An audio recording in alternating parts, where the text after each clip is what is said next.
All right, today we're taking a look at the career of Dr. David Garrison. But here's the thing, we're not going to do a boring timeline. Instead, we're going to look at it as a series of really interesting problems that he just had to solve. It's really the story of a builder, someone who sees a need, doesn't matter if it's in tech or systems or even business, and just builds a solution.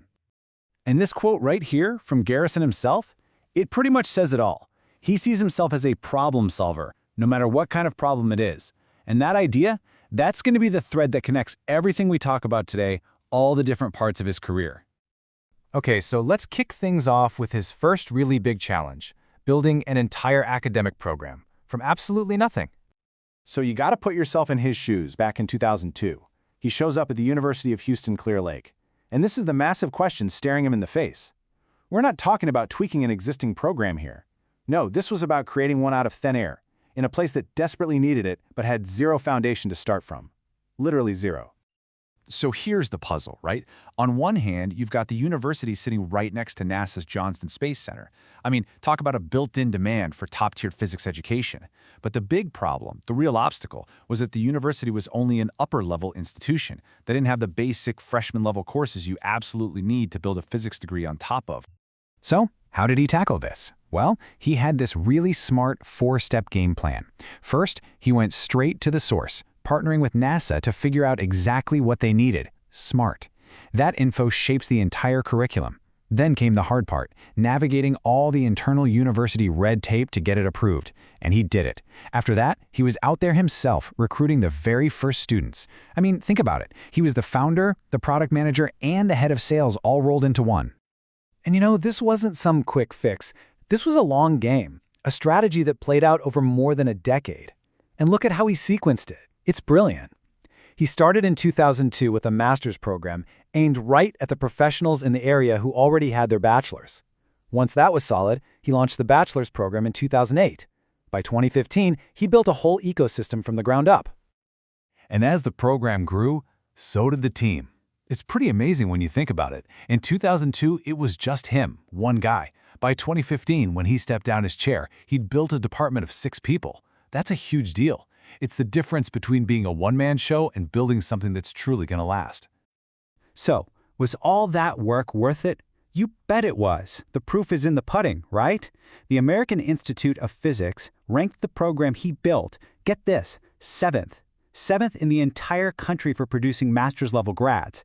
I mean, to go from literally nothing to a top 10 program in the nation, that's just incredible. Okay, so he proved he could build something amazing from scratch, but what happens when the problem isn't a blank slate?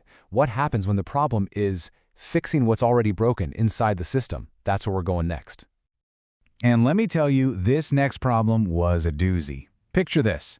The university makes a deal, and suddenly international graduate applications explode. We're talking from just a few hundred a year to over 4,000. The problem? Their whole system was paper. Slow, clunky, people literally walking files across campus. It was a complete operational nightmare just waiting to collapse. Yeah, the old system was just painful. 2 weeks to get one application through the process. So Garrison, now the director of graduate programs, just builds a new digital system. And get this, he did it with zero budget, just clever use of stuff they already had, like Microsoft Tools and Adobe. The result? Processing time went from 2 weeks down to 2 days. That's an 80% improvement. And as it turns out, it basically saved them when everyone had to go remote in 2020. And he used that same knack for tech to solve another major headache. The university came up with this super complicated new policy for faculty workload. All of a sudden, someone had to figure out these really specific, fractional teaching loads for more than 130 professors, and they needed it done, like, yesterday. The old way of doing things just wasn't going to cut it, not even close. So what does he do?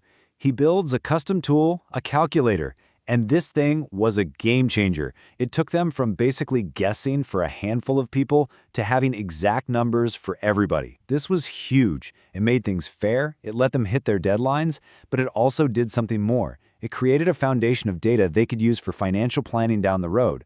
See, he didn't just put out the fire. He built a better, smarter system for the future. All right, so we've seen him solve problems for a department, then for a college. Now, the challenges get bigger. We're talking university-wide. The stakes are about to get a whole lot higher. And this next problem, it's a real paradox, a catch-22. The university is making this huge move to become a 4-year school. That means the professors who are used to teaching juniors and seniors now have to learn how to teach freshmen, a totally different ballgame. But right at that critical moment, what happens? The administration cuts the funding for the one place that could provide that training, the teaching center. A massive problem. Solving this one wasn't about building a piece of software. This took real leadership. Garrison gets elected president of the Faculty Senate and uses that platform to bring together a team from all across the different colleges. And what I find really interesting is that they didn't rush it. They spent 2.5 years doing their homework, researching and planning before they launched their solution, a brand new Center for Faculty Development. And the new center? It was an absolute home run.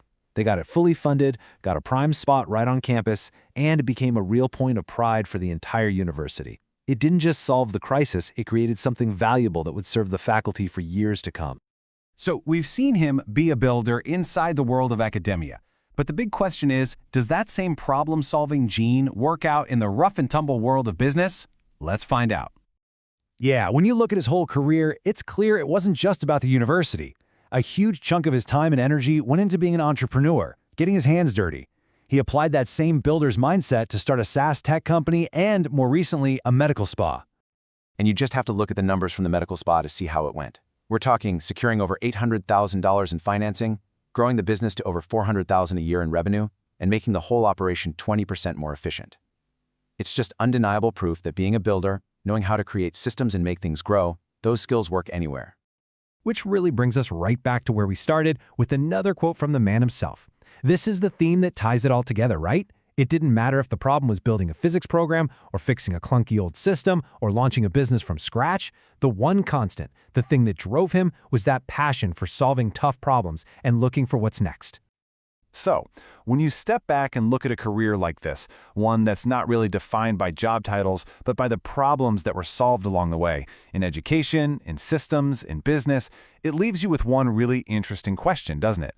For a builder like this, what problem is he going to solve next?